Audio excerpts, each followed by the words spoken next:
निखिल अपने कमरे में गुमसुम सा बैठा था। तभी दरवाजे पर दस्तक होती है। निखिल पीछे मुड़कर देखता है तो दरवाजे पर अंजलि खड़ी थी। निखिल उसे देख और दुखी सा हो जाता है। निखिल, कहाँ हो तुम? कल रात भी मिलने आई थी पर तुम रूम में थे ही नहीं। कहाँ गायब हो कुछ दिनों से? निखिल अंजलि के सवाल पर कुछ चिढ़ सा जाता है और उसे अजीब ढंग से जवाब देता है। क्यों? तुम अब क्यों मुझे ढूंढ रही हो? अब तो वैसे भी। देव, तुम? मेरा नाम निखिल है अंजलि, शायद भूल गई होगी तुम। हाँ, वो गलती से मुंह से निकल गया। वो देव के बारे में सोच। अंजलि प्लीज, मुझे कुछ जरूरी काम है। If you don't mind, can I meet you later? Nikhil, तुम ऐसे क्यों बोल रहे हो? कुछ हुआ है क्या? क्यों, होना क्या है? या कुछ हो चुका है जिसकी मुझे खबर नहीं है? अंजलि निखिल के बिहेवियर को कुछ समझ नहीं पाती है और वहां से चली जाती है। और वहां दूसरी तरफ बाबा के पैरों तले जमीन खिसक जाती है, ये जान के कि बरसों पहले देव की मां को वृंदा ने मारा था। बाबा को अपनी गलतियों का पछतावा हो रहा था और उसका जी चाह रहा था कि वृंदा को इस वक्त ही खत्म कर दे। पर वो जानता था कि इन सब का कोई फायदा नहीं होगा, क्योंकि ऐसे बहुत से राज हैं जो सिर्फ वृंदा जानती है। इसलिए वो वृंदा को अपने मंत्रों के काबू में लाना चाहता था। बाबा बभूति उसके सर पर लगाकर शांति से उससे सवाल पूछता है। वृंदा, क्या तू देवराज के लिए किसी भी हद तक जा सकती है? हाँ, देवराज के लिए मैं कुछ भी कर सकती हूँ, किसी का भी खून कर सकती हूँ। कोई मेरे प्यार के बीच में नहीं आ सकता, कोई भी नहीं। न गीतांजलि, न अंजलि, न देव और न ही देवराज खुद। ये बोलते बोलते वृंदा रोने लगती है। बाबा कुछ समझ नहीं पाता। वो फिर से भभूति हाथ में लेकर उसी में मंत्र फूंक वृंदा के सर पर लगा देता है।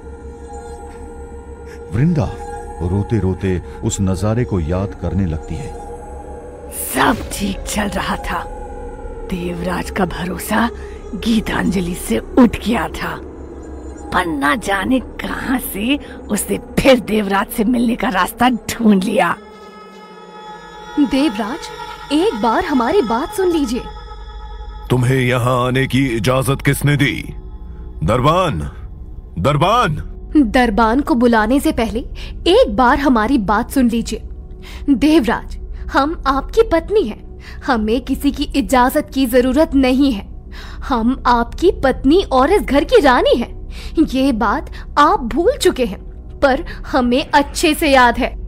हमें सिर्फ इतना याद है कि तुम हत्यारी हो हमारे बेटे की, और उसकी सजा तुम्हें जरूर मिलेगी। जब तक इल्जाम साबित नहीं होता, हम किसी सजा के हकदार नहीं हैं। और एक और मौका तो आपके दरबार में भी मिलता है, बस वही मांगने आए हैं। आप मेरे साथ चलिए, मैं आपको अपनी बेगुनाही का सबूत दिखाती हूँ। गीतांजलि देवराज को महल से कोसों दूर एक नदी को पार करके एक पहाड़ी की ओर ले जाती है।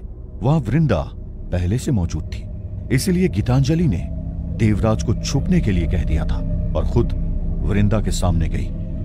वृंदा, हम हैरान हैं कि तुम अभी भी जिंदा हो।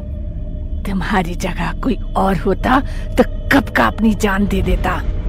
बोलो, क्यों बुलाया है हमें? सही कहा तुमने।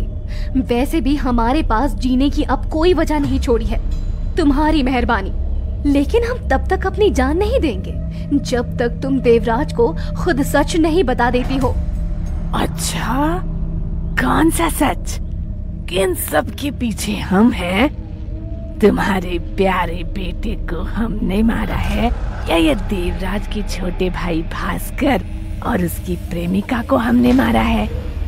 बताओ, क्या क्या बताऊंगी। हमें लगता है हमें अब जरूरत नहीं पड़ेगी। अच्छा, क्यों? गीतांजलि पेड़ की ओर इशारा करती है और देवराज बाहर निकल कर आता है। देवराज को देख वृंदा अपनी सिट्टी बिट्टी खो देती है। देवराज, आप? मैं वो मैंने कुछ नहीं किया। ये झूठ। बस वृंदा, तुमने हमारे साथ धोखा किया, वो एक बार के लिए हम माफ कर सकते हैं, लेकिन हमारे जिगर के टुकड़े के साथ हम तुम्हें जिंदा नहीं छोड़ेंगे। तुमने इतना विश्वासघात किया क्यों वृंदा? हमारी क्या दुश्मनी थी? जी चाह रहा है तुम्हें अभी खाई से फेंक दें, लेकिन नहीं, तुम्हें ऐसी मौत देंगे जो पूरा रत्नागिरी याद रखेगा। तुम याद रखोगी अगले 10 जन्मों तक। नहीं नहीं देवराज, ये सब फरेब है। हमने कुछ नहीं किया है, ये सब इस गीतांजलि ने किया है। इतना कह वृंदा बहुत आक्रोश से गीतांजलि का गला दबाने लगती है। गीतांजलि सांसों के लिए तड़पने लगती है। देवराज उसका हाथ छुड़ाने की कोशिश करता है। छोड़ो मुझे। वृंदा, छोड़ो गीतांजलि को। अपना होश खो बैठी हो क्या? छोड़ो उसे। नहीं देवराज, यही मुसीबत की जड़ है। हम इसे जिंदा नहीं छोड़ेंगे।